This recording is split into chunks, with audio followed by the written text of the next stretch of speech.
Good morning. Bob, thank you very much for your introduction. I appreciate the opportunity to be with you folks here this morning as you observe National Collegiate Alcohol Awareness Week. I had to look at the card to make sure I got that one right. I would like to express my appreciation to your president, Bob Kluewer, and also to Executive Dean Alima for encouraging this program at Suffolk County Community College.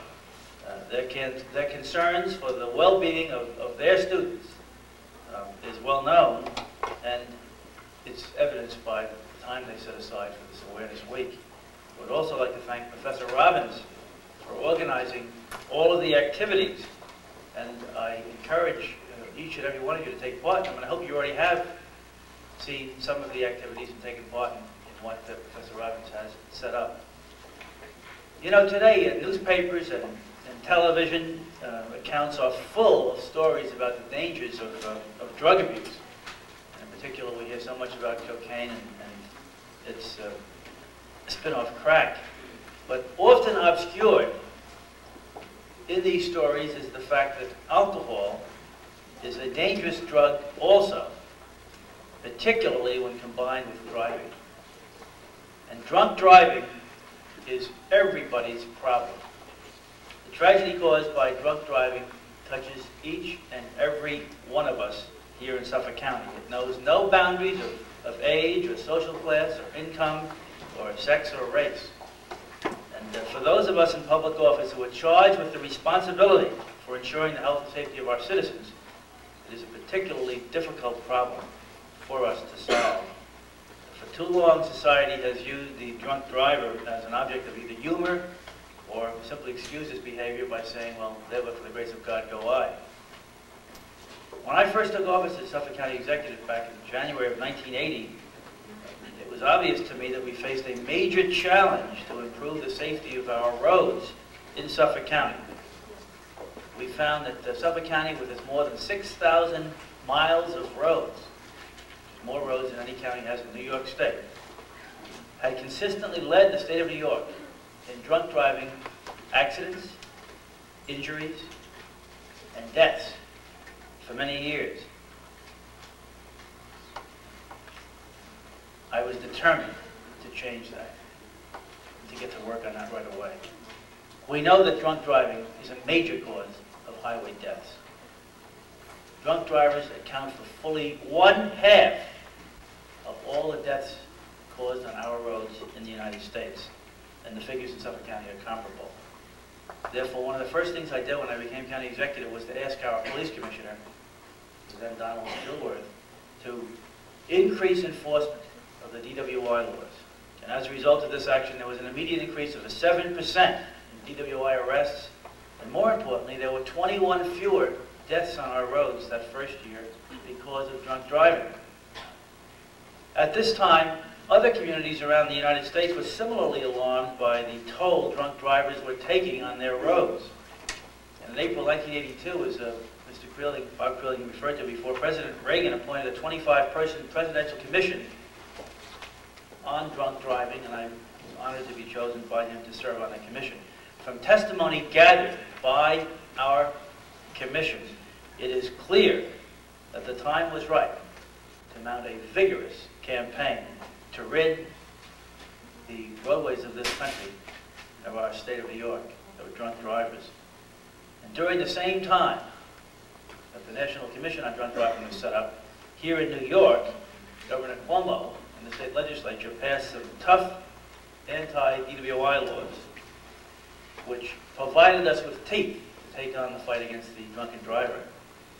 A special program was set up called Stop DWI.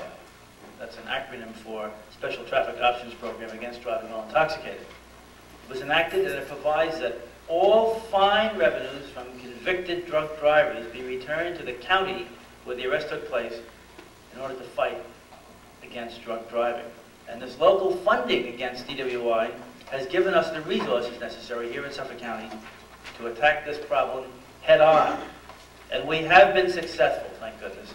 Since 1981, our highway deaths have decreased 20% each year, while the number of DWI arrests has increased by 36% to more than 10,000 a year, and the conviction rate is a very high 95%.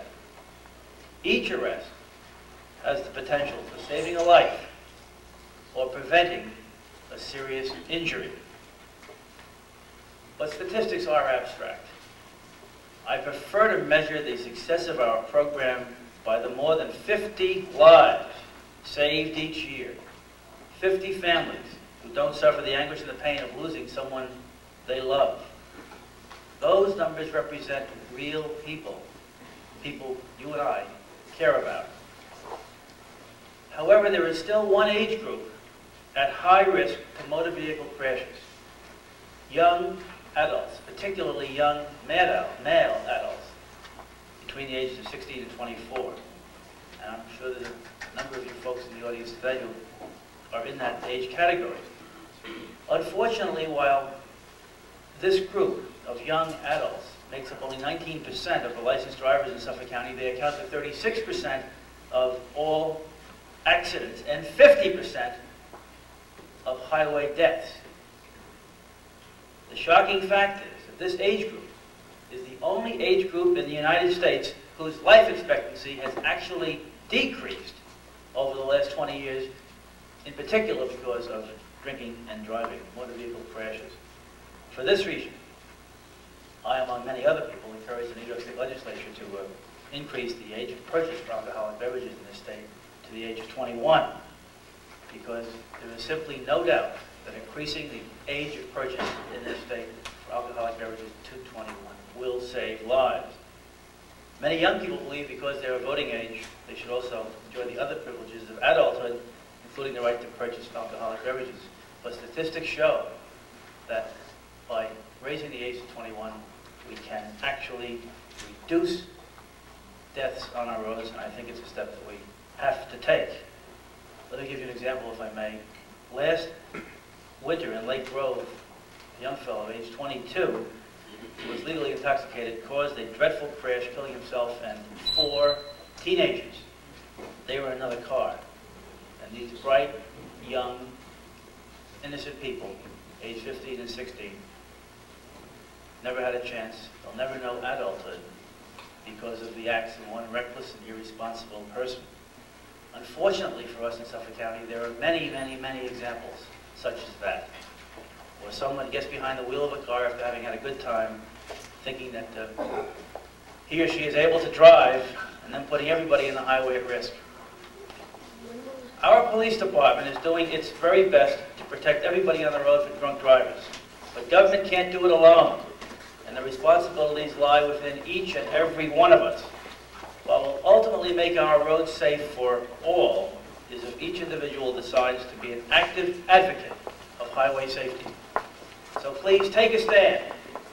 You can do this by participating in the designated driver program that Suffolk County has set up. For example, when you're out of an evening with some friends, make sure one among you is a designated sober driver. If you have a party in your home, please make sure that every driver leaves sober. Keep your guest's car keys if the guest is drunk. Persuade anyone intoxicated to stay overnight, or call a taxi, or arrange a ride home with a sober driver. Take responsibility for yourself and for those you care about. As county executive, my responsibility is to protect the health and safety of the residents of this county, but as a person, my responsibility is to protect myself and those I love, or those I care about. And I ask you to join with me and pledge that all of us, each and every one of you, will do all you can to prevent drunk driving. The problems of drunk driving are not insurmountable. We have already shown that we can make a difference, but the effort is far from over. So programs such as the one that's been organized here at Suffolk County Community College by Professor Robbins are very helpful in raising awareness to the problem, but what is needed is an individual commitment to sober driving. So let's all get together and work to root out this serious social problem. Thank you very much.